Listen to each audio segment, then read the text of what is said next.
There's a man by the name of Captain William Swenson who recently was awarded the Congressional Medal of Honor for his actions on September 8th, 2009.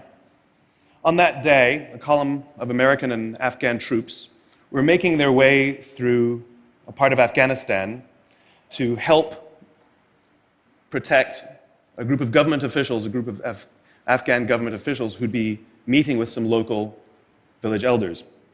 The column came under ambush and was surrounded on three sides. And amongst many other things, Captain Swenson was recognized for running into live fire to rescue the wounded and pull out the dead. One of the people he rescued was a sergeant, and he and a comrade were making their way to a medevac helicopter.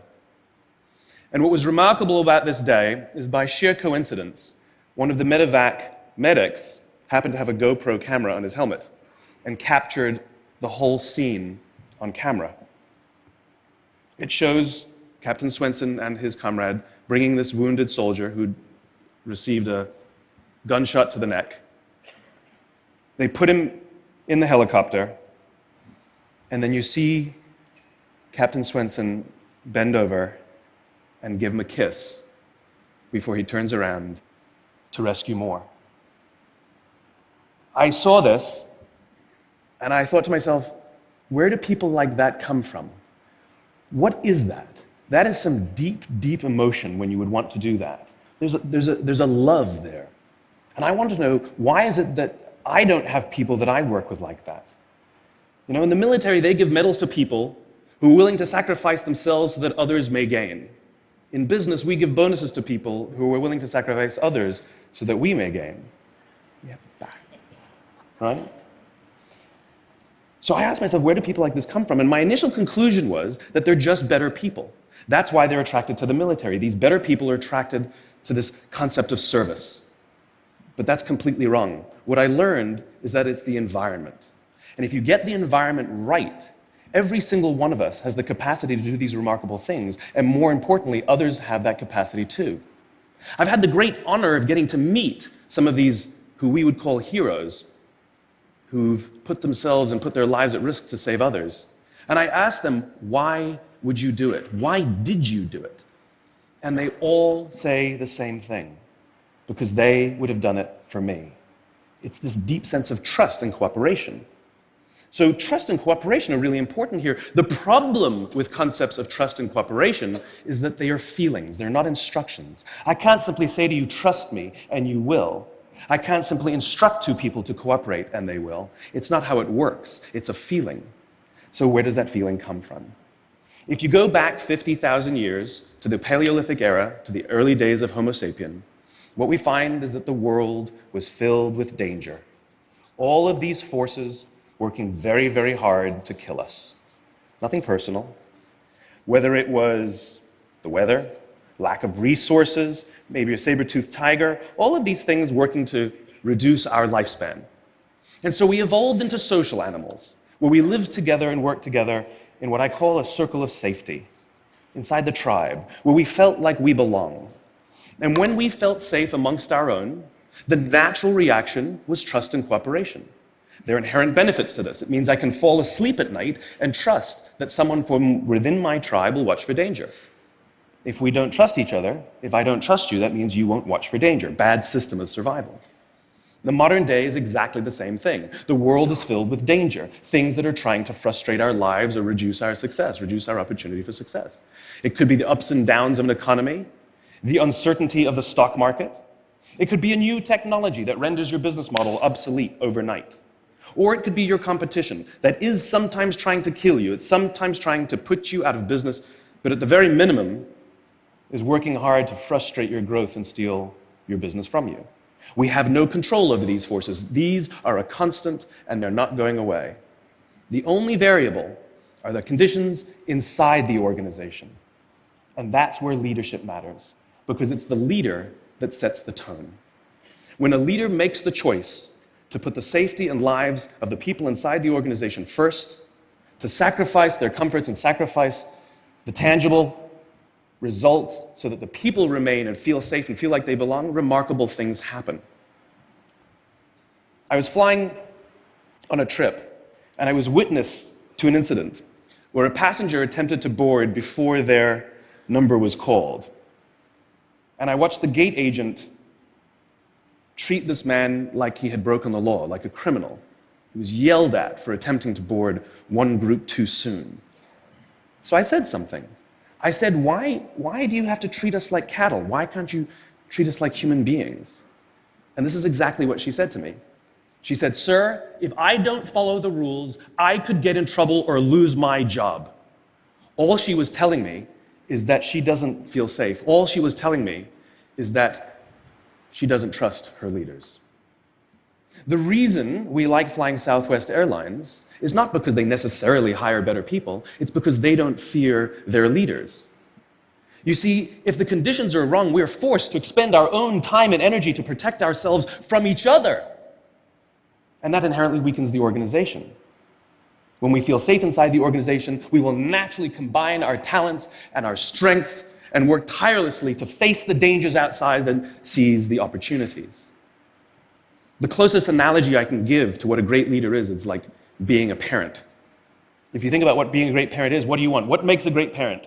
We want to give our child opportunities, education, discipline them when necessary, all so that they can grow up and achieve more than we could for ourselves. Great leaders want exactly the same thing. They want to provide their people opportunity, education, discipline when necessary, build their self-confidence, give them the opportunity to try and fail, all so that they could achieve more than we could ever imagine for ourselves.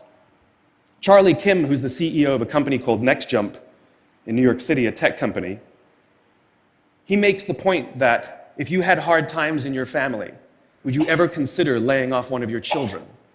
We would never do it. Then why do we consider laying off people inside our organization? Charlie implemented a policy of lifetime employment. If you get a job at NextJump, you cannot get fired for performance issues. In fact, if you have issues, they will coach you and they will give you support, just like we would with one of our children who happens to come home with a C from school. It's the complete opposite. This is the reason so many people have such a visceral hatred, sort of anger at some of these banking CEOs with their disproportionate salaries and bonus structures. It's not the numbers. It's that they have violated the very definition of leadership. They have violated this deep-seated social contract. We know that they allowed their people to be sacrificed so that they could protect their own interests. Or worse, they sacrificed their people to protect their own interests. This is what so offends us, not the numbers. Would anybody be offended if we gave a $150 million bonus to Gandhi? How about a $250 million bonus to Mother Teresa? Do we have an issue with that? None at all. None at all. Great leaders would never sacrifice the people to save the numbers. They would sooner sacrifice the numbers to save the people.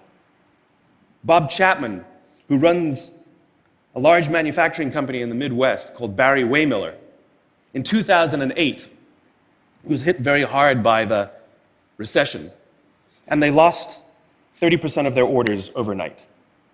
Now, in a large manufacturing company, this is a big deal, and they could no longer afford their labor pool. They needed to save $10 million. So, like so many companies today, the board got together and discussed layoffs. And Bob refused. You see, Bob doesn't believe in head counts. Bob believes in heart counts. And it's much more difficult to simply reduce the heart count. And so they came up with a furlough program. Every employee, from secretary to CEO, was required to take 4 weeks of unpaid vacation. They could take it any time they wanted, and they did not have to take it consecutively. But it was how Bob announced the program that mattered so much. He said, "It's better that we should all suffer a little than any of us should have to suffer a lot." And morale went up. They saved $20 million. And most importantly, as would be expected, when the people feel safe and protected by the leadership in the organization, the natural reaction is to trust and cooperate. And quite spontaneously, nobody expected, people started trading with each other. Those who could afford it more would trade with those who could afford it less. People would take 5 weeks so that somebody else only had to take 3. Leadership is a choice. It is not a rank. I know many people at the senior-most levels of organizations who are absolutely not leaders. They are authorities, and we do what they say because they have authority over us, but we would not follow them. And I know many people who are at the bottoms of organizations who have no authority, and they are absolutely leaders. And this is because they have chosen to look after the person to the left of them, and they have chosen to look after the person to the right of them. This is what a leader is. I heard a story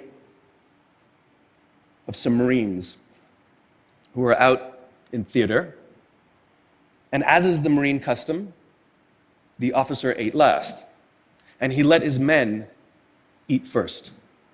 And when they were done, there was no food left for him. And when they went back out in the field, his men brought him some of their food so that he may eat. Because that's what happens. We call them leaders because they go first. We call them leaders because they take the risk before anybody else does. We call them leaders because they will choose to sacrifice so that their people may be safe and protected, and so their people may gain. And when we do, the natural response is that our people will sacrifice for us. They will give us their blood and sweat and tears to see that their leader's vision comes to life. And when we ask them, why would you do that? Why would you give your blood and sweat and tears for that person? They all say the same thing. Because they would have done it for me. And isn't that the organization we would all like to work in? Thank you very much. Thank you. Thank you.